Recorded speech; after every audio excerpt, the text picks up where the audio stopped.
The war with the Centauri Dominion was finally over.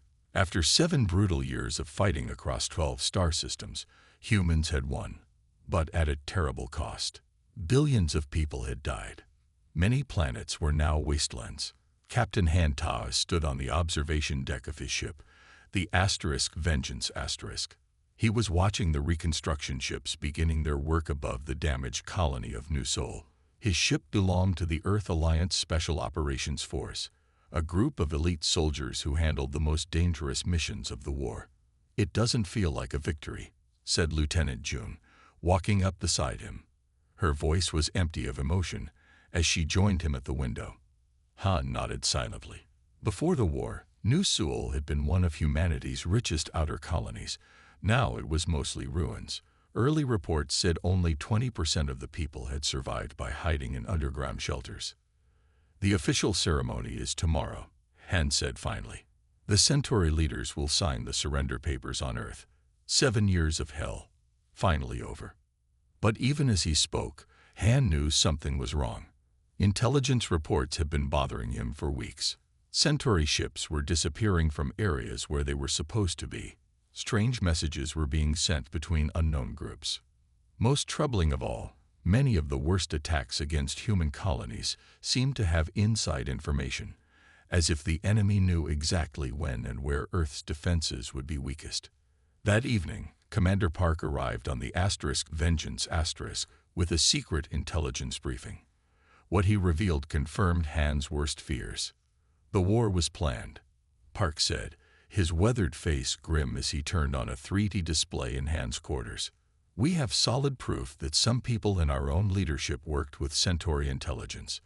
They gave away critical military secrets, broke our defense systems, and deliberately sacrificed human colonies to make the war last longer." Han felt the blood drain from his face as the evidence appeared before him.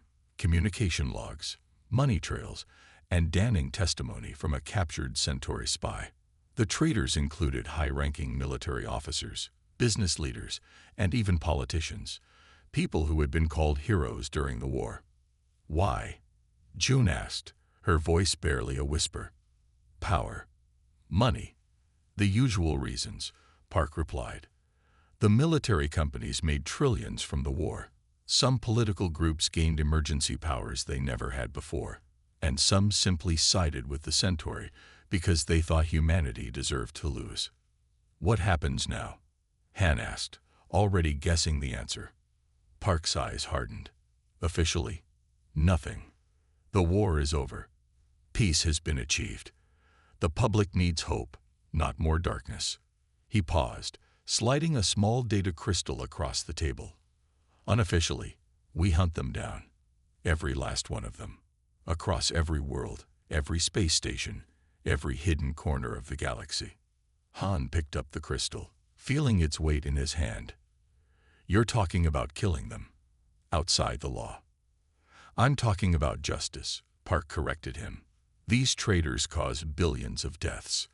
They need to pay for what they've done." Han looked at June, who nodded slightly. They had both lost family in the war. "The Vengeance is yours to command, sir," Han said finally. "Where do we start?" Park smiled grimly. "We start with Admiral Lee. The so-called hero of the Battle of Proxima Centauri just boarded a luxury ship headed for the resort world of Paradise. He's using a fake name, with a new face, and 10 billion credits in untraceable accounts." Han felt a cold anger building inside him. Admiral Lee had been his teacher, the man who had brought him into the Special Operations Division. "Then we better not keep the Admiral waiting," he said. "Security detail?" Han asked quietly, raising his champagne glass to his lips to hide the movement. 4 professionals, ex-military, probably Centauri Special Forces, armed despite the ship's no-weapons rule. Han made eye contact with June across the room. She nodded slightly and set down her drink. The plan should have been simple: get into the suite, confirm Lee's identity, deliver justice, and disappear. But as Han's team moved toward the platinum deck, everything went wrong. "We've been discovered," June's urgent voice came through the comm. Security is blocking all access points to the target's location. Han cursed under his breath. How? We were invisible.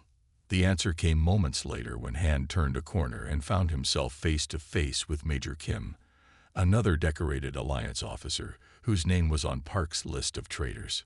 Captain Han, Kim said with a cold smile.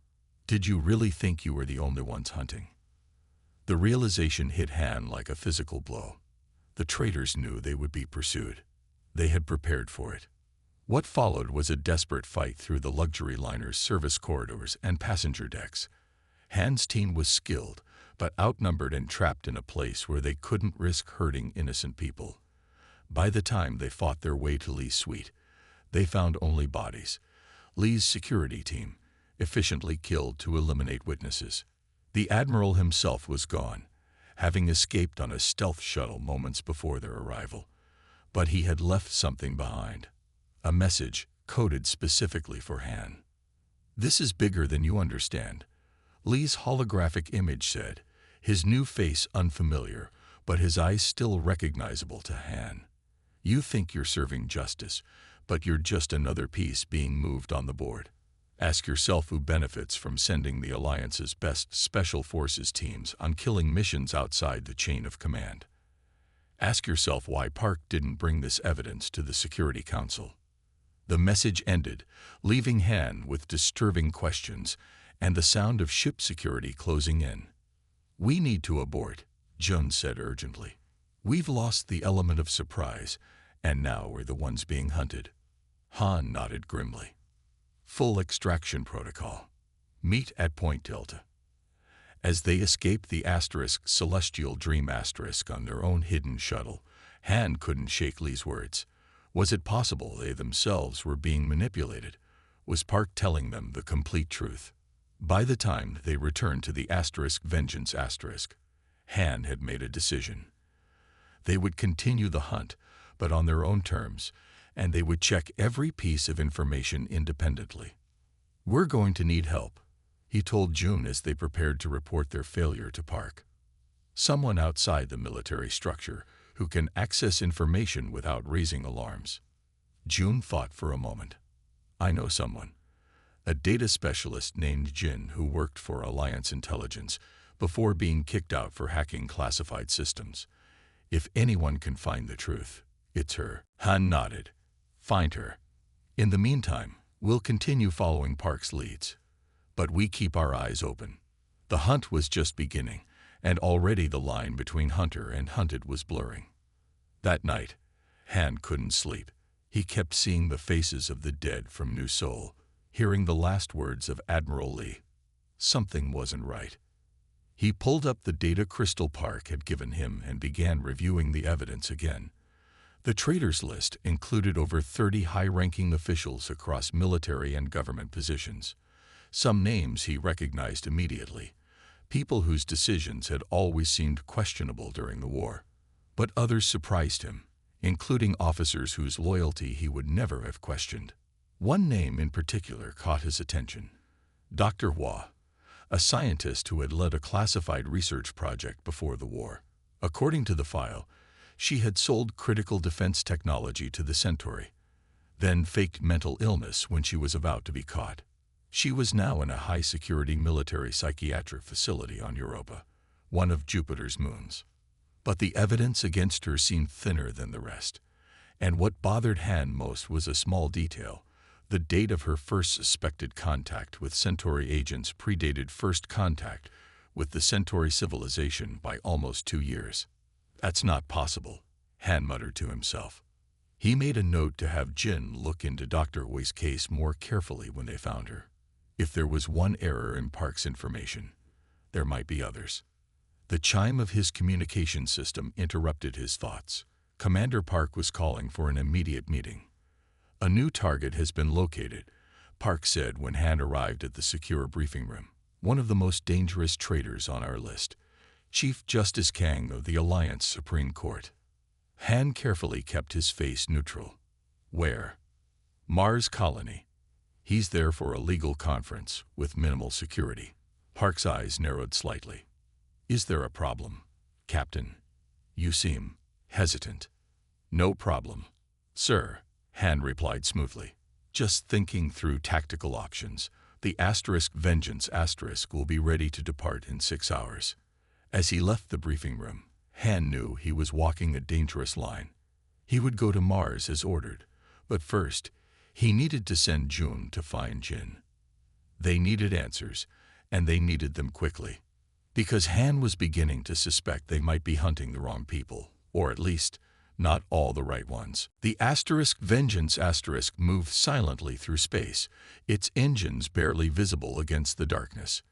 Inside the ship, Han sat in his quarters staring at the information about Chief Justice Kang. Something about this mission felt wrong. "Captain, we've received a message," Lieutenant Jun said, entering his quarters. "Jin has agreed to meet us." Han looked up. "Where?" "Ceres Station. It's in the asteroid belt between Mars and Jupiter. Perfect location. Not fully under Earth control, busy enough to hide in, but not so lawless that we'd be in constant danger." Han nodded. "Good. You'll go there while I take a team to Mars for the Kang mission." Jun frowned. "Is that wise? Splitting our forces?" "We need answers," Han said. "Park expects us to go after Kang. If we all disappear, he'll know something's wrong. But if I follow his orders while you find Jin, we can buy time to learn the truth. And if Kang really is a traitor..." Han's face hardened. "Then he'll face justice. But I want to be certain before we act." Mars Colony was a sprawling city under massive domes that protected it from the planet's harsh environment. The legal conference was being held in the Grand Martian Hotel, one of the colony's most prestigious buildings. Han and his team of 4 operatives established surveillance on Kang from a rented apartment across from the hotel.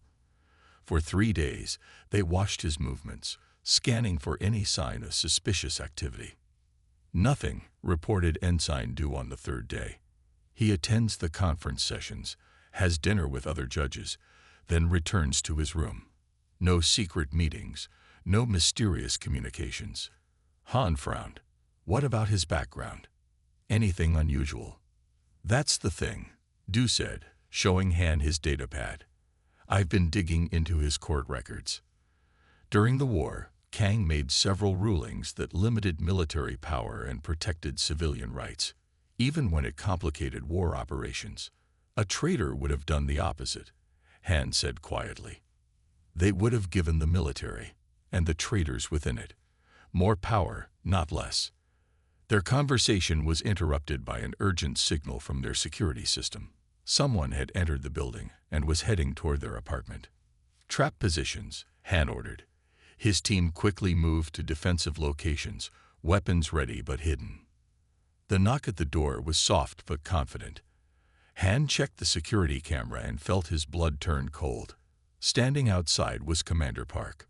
"Open it," Han said to Du, drawing his own weapon and moving to a position beside the door. The door slid open to reveal Park, alone and apparently unarmed. "Captain Han," Park said, walking in calmly as if he'd been invited. "Interesting surveillance operation you're running here." "Sir," Han said carefully, "we were just establishing Kang's routine before making our move." Park smiled, but the expression didn't reach his eyes. "No need for pretense, Captain. I know you've been checking my information. I know Lieutenant Jun is on her way to meet a hacker named Jin on Ceres." Han's grip tightened on his concealed weapon. "Then you know I have questions that need answers." "Of course you do," Park said, taking the seat uninvited. "A good officer always verifies his intelligence, but time is something we don't have. The traitors are moving faster than expected." "Moving toward what?" Han asked. Park's face grew serious. "Something bigger than you can imagine. The war was just the first step in their plan." "Which is?" "The complete subjugation of humanity," Park said. "And the Centauri too, for that matter. You've noticed the inconsistencies in my information because the conspiracy goes deeper than I initially told you. It's not just humans betraying humans, or Centauri betraying Centauri." Han felt a chill run down his spine. "What are you saying?" I'm saying there's a third party involved, something that's been manipulating both our civilizations for decades. Park pulled out a small device and projected a star map into the air between them. These are the territories most devastated by the war. Notice anything special about them? Han studied the map. The highlighted regions formed a pattern across both human and Centauri space. They all contain spatial anomalies, Park continued. Tears in the fabric of space-time. Normally, these would be prime research locations, but now they're either abandoned wastelands or under strict military quarantine. Controlled by the Traitors, Han realized. Exactly. And they're building something at each location. Han's mind was racing. If this was true, it changed everything. But could he trust Park? The commander had lied by omission before. Why tell me this now? Han asked. Because we're running out of time. And because I need to know if you're still with me.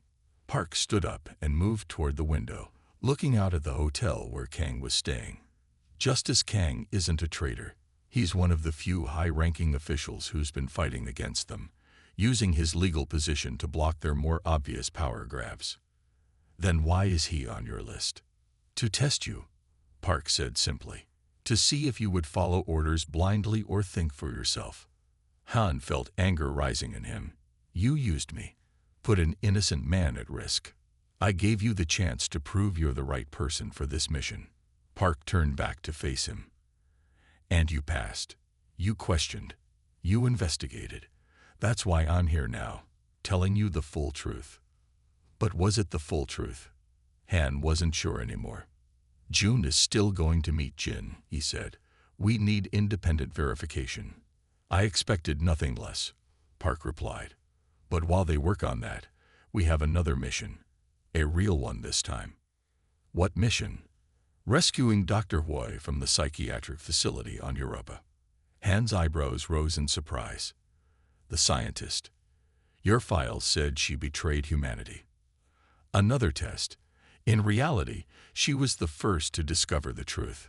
She found evidence of alien influence in both human and Centauri affairs. When she tried to warn Alliance leadership, she was declared mentally unstable and locked away. Han stared at Park, trying to judge if the man was telling the truth. Either Park was now being honest with him, or this was an even deeper level of manipulation. I need proof, Han said finally. Something concrete. Park nodded, as if he'd expected this response. Check your secure channel. I've just transmitted the real file on Dr. Hua, including her original research findings. Review it with your team. If you decide to join the real fight, meet me at the Mars spaceport in 6 hours. After Park left, Han and his team spent hours reviewing the new information. The evidence was compelling. Dr. Hua had been studying an alien artifact discovered at the edge of human space when she detected unique energy signatures that matched perfectly with Centauri technology, suggesting both civilizations had been influenced by the same external force. It could be faked, Du said, but this level of detail would be hard to fabricate. Han made his decision. Contact Lieutenant Jun. Tell her to proceed with meeting Jin, but to focus their investigation on anything related to these spatial anomalies and alien influence. We're going to meet Park. At the Mars spaceport, Park was waiting beside a ship Han didn't recognize. Not taking the Vengeance asterisk? Han asked as he approached with his team. Too conspicuous for this mission, Park explained. This is a Centauri diplomatic vessel. Han stopped in his tracks. Centauri. Like I said, this conspiracy affects both our civilizations. We have allies among the Centauri who've discovered the same truth. Park gestured to the ship's ramp where a tall, gray-skinned Centauri male stood watching them. Captain Han, this is Gil, Centauri Special Operations. He's been hunting traitors on his side, just as we have on ours. The Centauri nodded his large head slightly. Captain, your reputation during the war was impressive. Han felt strange shaking hands with a being he had considered an enemy for 7 years. This alliance seems convenient. Necessity, not convenience, Gil replied. My people have lost as much as yours to this hidden enemy, perhaps more. Park led them into the ship, which was surprisingly comfortable inside despite its alien design. Our plan is simple but dangerous. The facility on Europa has the highest security in the solar system. Gil's diplomatic credentials will get us onto the moon, but after that, we'll need to break into the facility, find Dr. HFY, and extract her without being caught. And if we are caught? Han asked. Then we'll all likely spend the rest of our lives in cells next to Dr. HFY's, Park said grimly. But if we do nothing, both our civilizations will face a threat they don't even know exists. As the ship lifted off from Mars, Han sent one final encrypted message to June, proceeding with Park to Europa. Be careful who you trust, including me. The ship accelerated away from the red planet, carrying humans and Centauri together on a mission that would either save their civilizations or doom them all to an even darker fate. The Centauri ship approached Europa, Jupiter's ice-covered moon. Through the viewport, Han could see the massive military facility built into the frozen landscape. It looked like a fortress made of ice and steel. The diplomatic codes will get us landing permission, Jill explained as he worked the alien controls. But once we're there, we have only 4 hours before the codes expire and security realizes something is wrong. Han nodded, checking his weapon for the 3rd time. He still wasn't fully comfortable working with a Centauri, but Gil seemed competent. The alien's 4-fingered hands moved with precision across the control panel. What exactly did Dr. HFY discover? Han asked Park, who was studying the facility layout on a datapad. She found an alien artifact on a research mission to the edge of our solar system, Park replied without looking up. But it wasn't just any artifact. It was a communication device created by beings from another dimension, beings she called the benefactors in her reports. These benefactors, they're the third party, the ones controlling both humans and Centauri traitors. Park nodded grimly. They first made contact with humanity through Dr. HFY's research team. They offered advanced technology, medical breakthroughs, solutions to our biggest problems. But HFY discovered their real plan. They wanted to use our bodies. Use our bodies? Han's face showed confusion. Gil turned from the control panel. Their dimension is dying, he explained. They need physical vessels in our world to survive. Humans and Centauri are compatible hosts. The realization hit Han like a punch to the gut. The war was engineered to weaken both our civilizations, Park confirmed, to place their agents in positions of power and prepare for a mass takeover. The ship landed with a soft thud on Europa's landing pad.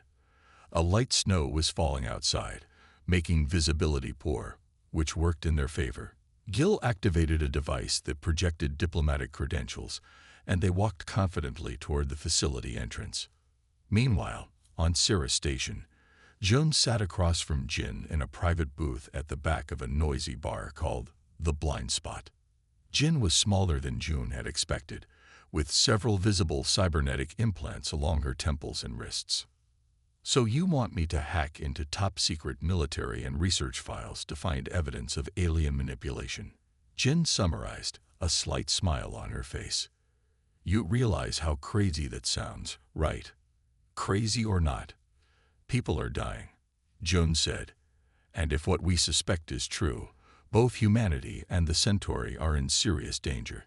Jin sighed and plugged a cable from her wrist implant into a portable terminal. I'll need access to your ship's intelligence database as a starting point. Done, Jum said, sliding an access chip across the table. But there's more. Han sent a message. He's going with Park to Europa to rescue a scientist named Dr. HFY. I need to know if we can trust Park. Jin's fingers danced across the terminal, her eyes occasionally rolling back as she interfaced directly with data streams through her implants. Commander Park. Military records, service history. Wait, what is it? June leaned forward. This doesn't make sense. According to these records, Commander Park died 3 years ago during the Battle of Ta City. June felt her blood turn cold. That's impossible. I've been working with Park for months. Someone is using his identity, Jin muttered, digging deeper into the data. And they're good. Really good. The biometric markers, voice patterns, everything matches the real Park's records. A clone. An identical twin. Jin shook her head. No, something else. She suddenly gasped, her body going rigid as information flooded her cybernetic implants. Oh no. What? Jom demanded, reaching across to steady the hacker. Your captain is walking into a trap. The real Dr. HFY is dead. She was executed quietly 6 months ago. The facility on Europa is one of their control centers. If your captain goes in there with fake Park. June was already on her feet. We need to warn him. Too late for that, Jin said, disconnecting from the terminal. Communications to Europa are monitored. Any warning would alert them. She stood up, gathering her equipment. There's only one option. We need to go there ourselves. In what? I don't have a ship here. Jin smiled grimly. I know someone who owes me a favor. She has a fast ship. But first, I need to show you what I found about these benefactors. You need to understand what we're really dealing with. Inside the Europa facility, Han, Park, and Gil moved through the sterile white corridors, following the map they had memorized. Their disguises as a diplomatic inspection team were working so far. The facility staff barely gave them a second glance as they passed. Lower-level access is through here, Park said, pointing to a secure elevator at the end of the hall. Dr. HFY is being kept in isolation on sub-level 3. Gil used his diplomatic override on the elevator controls, and they descended in silence. Han couldn't shake a growing sense of unease. Something felt wrong, but he couldn't put his finger on it. When the elevator doors opened on sub-level 3, they found themselves in a corridor that looked different from the rest of the facility. The walls were covered in a strange dark material that seemed to pulse slightly. What is this? Han whispered, his hand moving to his concealed weapon. Part of HFY's research, Park replied, moving forward confidently. The material is derived from the alien artifact she studied. It enhances certain communications. They reached a heavy door at the end of the corridor. Park placed his hand on the scanner, and to Han's surprise, it granted him access. You have clearance? Han asked suspiciously. I made sure we would, Park replied vaguely. The room beyond was large and dimly lit. In the center sat a frail-looking woman in a simple white medical gown. Her eyes widened when she saw them. Dr. HFY. Han approached cautiously. We're here to rescue you. Get away from her, came a new voice from the shadows. That's not HFY. Han spun around, weapon drawn, to find himself facing Park, an identical copy of the man who stood beside him. What is this? Han demanded, aiming his weapon back and forth between the two identical men. Ask him, said the newcomer, pointing at the Park who had come with them. Ask him what the benefactors really want. Gil had drawn his weapon too, but he seemed unsure which Park to target. The Park who had accompanied them smiled, but the expression was wrong somehow. Too wide, too fixed. We merely wish to survive, Captain Han. Our dimension is dying. Is it so wrong to want to live? With growing horror, Han realized the truth. You're one of them. You've been one all along. Not all along, the creature wearing Park's face said. The real Park died bravely. I simply continued his work, while redirecting it to serve your purposes, said the other Park. Han, I'm the real Park. This facility transferred my consciousness before my body died at Ta City. I've been fighting them from inside their own systems. Han looked between the two identical men, not knowing which to believe. The woman who wasn't HFY had stood up and was backing away toward a strange device in the corner. The anomalies, Han said, trying to piece it together. The devastated territories from the war. You're building something at each location. Gateways, said the first Park, for our people to cross over.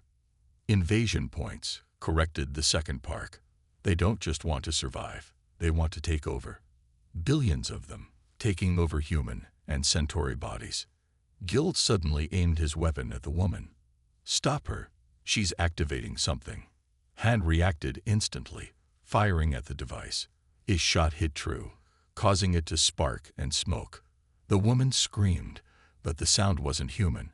It was a high-pitched wail that made Han's ears ring painfully.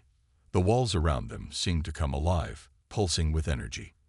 The first Park's face contorted with anger as his form began to change, his skin rippling unnaturally. "You cannot stop what's coming," the creature said, its voice now a distorted version of Park's. "The gateways are nearly complete. My people are preparing to cross over." "Not if we destroy them first," Han said, firing again as the creature lunged toward him. Chaos erupted in the room. Gil and the second Park were fighting off strange, shadowy figures that seemed to emerge from the walls themselves. The woman had fully transformed into something Han's mind could barely comprehend. A shifting mass of tentacles and eyes. "We need to get out of here," the second Park shouted, tossing Han a small device. "Plant this in the central column on sublevel 1. It will disrupt their control system." Han caught the device and ran for the door, firing at the shadows that tried to block his path. Gil followed, providing covering fire as they retreated. The second Park was right behind them, holding off the creature that had impersonated him. As they raced back toward the elevator, Han's mind was reeling. The truth was far worse than he had imagined. It wasn't just traitors they were hunting. It was an invasion force from another dimension, using human and centauri bodies as their vessels. And they were running out of time to stop it. Han, Gil, and the man claiming to be the real Park raced through the corridors of the Europa facility. Behind them, alarms blared as strange, shadowy creatures poured from the walls. "This way," Park shouted, leading them down a side passage. "The central control column is through these labs." Han clutched the device Park had given him. It was their only hope of disrupting whatever the benefactors were planning. As they ran, Han activated his communicator, trying to reach anyone outside the facility.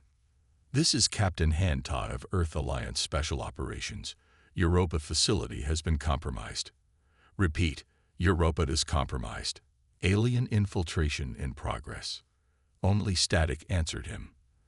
The facility's communication jammers were too powerful. "Save your breath," Jill said as they ducked into a laboratory filled with strange equipment. "No signals are getting in or out." Park sealed the door behind them. "We have minutes at most before they break through. The control column is one level up from here." Han eyed Park suspiciously. "How do I know you're the real Park?" The other one seemed pretty convincing. "You don't," Park admitted. "But ask yourself this. If I were one of them, why would I give you a device that could disrupt their control system?" It was a fair point, but Han kept his weapon ready just in case. "What exactly will this device do?" "It contains a frequency that disrupts their connection to our dimension," Park explained, moving toward an emergency stairwell. "It won't stop them permanently, but it will buy us time and might reveal which humans and centauri have been compromised." A loud bang shook the door they had just sealed. The creatures were breaking through. "Time to move," Jill said, firing at the door's control panel to slow their pursuers down. On the other side of Europa, a small ship landed quietly in a maintenance dock.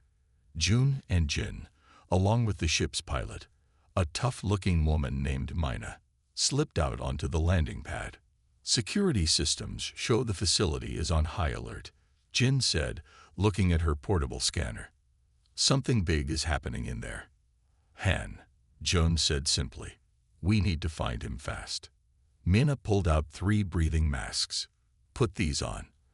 I'm going to cut the life support to this section. When security comes to check, we slip in during the confusion." Jin looked impressed. "You've done this before." "Let's just say I've made a career of getting into places I shouldn't be," Mina replied with a grim smile. Within minutes, alarms were blaring as life support failed in the maintenance sector. As predicted, security forces rushed toward them. and the three women used the chaos to slip inside the main facility. "I'm picking up a lot of strange energy readings," Jin said, studying her scanner. "Like nothing I've ever seen before. And they're growing stronger." "Where's the nearest source?" Jun asked. Jin pointed down a corridor. "That way. Sublevel 1. Han, Gil, and Park reached Sublevel 1, fighting off shadowy attackers at every turn. The central control column stood in the middle of a vast circular room, a towering pillar of the same strange, pulsing material that covered the walls in the lower level. "There," Park pointed. "Place the device at the base of the column." Han sprinted toward it, dodging energy blasts from creatures that barely looked human anymore. Gil provided covering fire, his Centauri weapon more effective against the shadows than Han's human pistol. As Han reached the column, he heard a familiar voice call his name. He turned to see Jin, and an unknown woman entering from another doorway. "Han, stop," Jun shouted. "It's a trap." Han hesitated, the device in his hand. "What are you talking about?" Jin stepped forward, her cybernetic implants glowing. "That's not a disruption device. It's an amplifier. It will speed up their invasion, not stop it." Han looked at Park, who was suddenly very still. "Don't listen to them," Park said calmly. "They've been compromised." Gil aimed his weapon at Jun and the others. "We don't have time for this. Place the device." Han's mind raced. Who was telling the truth? Then he noticed something. A small detail he had missed before. Park's left hand was missing the small scar he had gotten during their first mission together. This wasn't Park at all. In one smooth motion, Han turned and fired his weapon at the false Park. The blast caught the creature in the chest, causing it to stumble backward. Its form rippled, the human disguise falling away to reveal a shifting, many-eyed horror beneath. "You fool," the creature hissed in a voice no longer human. "You could have been spared." Gil suddenly turned his weapon on Han. "Drop the device, Captain. Now." "Gil's one of them too," Jun called, taking cover behind a console as energy blasts erupted around them. The room descended into chaos. Han dove behind a pillar as Gil, or whatever was pretending to be Gil, fired at him. The device skidded across the floor toward the central column. Jin was the closest. She lunged for it, grabbing the device before it could reach the column. "It's definitely an amplifier," she shouted after examining it for a second. "It would have accelerated their invasion tenfold." "How do we stop them?" Han called back, firing at the creature that had been Gil. "We need to overload the column," Jin replied. "It's their connection point to their dimension." Mina, the pilot who had come with Jun and Jin, pulled something from her bag. "Will high explosives work?" Jin nodded. "That should do it." Han provided covering fire as Mina and Jin set charges around the base of the column. The creatures were gathering, their forms growing more solid as more of them crossed over from their dimension. "We have 2 minutes before this place blows," Mina shouted as they finished. "We need to get to the surface now." The 5 humans fought their way toward the exit, the creatures howling in rage behind them. Han spotted a security panel and got an idea. "Jin, can you access the facility's alert system from here?" Jin rushed to the panel, her fingers flying over the controls. "What do you need?" "Evacuation alarm. We need to get as many unaffected humans out as possible before this place blows." Jin nodded and hacked into the system. Moments later, evacuation alarms blared throughout the facility, different from the security alerts that had been ringing. "That should get the regular staff moving to the escape pods," Jin said. "Anyone not affected by the benefactors will follow evacuation protocols." They continued upward, fighting through increasingly desperate creatures. Many were now fully transformed, abandoning their human or Centauri disguises completely. 1 minute, Mina warned as they reached the surface level. They sprinted for the landing pad where Mina's ship waited. Behind them, strange energy pulses were shooting up through the facility as the benefactors realized what was happening. "Everyone in," Minna shouted as they reached her ship. Now, the small craft lifted off just as the first explosions began deep in the facility. The ice surface of Europa cracked as energy blasts shot into the sky. "What about the other sites?" June asked as they rocketed away from the moon. "You said there were multiple locations." 7 in total, Jin confirmed, checking her data. 1 in each of the devastated territories from the war. Han looked back at Europa as a massive explosion tore through the facility, sending ice and debris flying. "We've stopped 1. That leaves 6 more. And we're sure this hurts them?" Minna asked. "This isn't just a minor setback. The central column was their primary gateway," Jin explained. "Without it, they'll have trouble maintaining their presence in our dimension. But the other sites are still active, and they'll be heavily guarded now that they know we're onto them." Han's face was grim but determined. "Then we gather allies. People we can trust from both human and Centaurid forces. This isn't about our war anymore. It's about survival." June nodded. "Where do we start?" "First, we need to contact Justice Kang," Han said. "He was fighting against them legally. He'll have connections to others who know the truth." "I can help with that," Jin said. "I found records of a resistance network while I was digging through the data. People who discovered parts of the truth and went into hiding." As Minna's ship accelerated away from Jupiter, Han looked at his small team. They had uncovered a threat greater than anything humanity had faced before. The war that had consumed 7 years and billions of lives had just been preparation for an even bigger conflict. "The war was just the beginning," Han said quietly. "Now the real fight starts." On the view screen, Earth was a distant blue dot. Somewhere out there, human traitors still worked for the benefactors. Across the galaxy, 6 more gateway sites were preparing to bring an alien force into their dimension. The hunt was just beginning. And this time, the fate of 2 civilizations hung in the balance.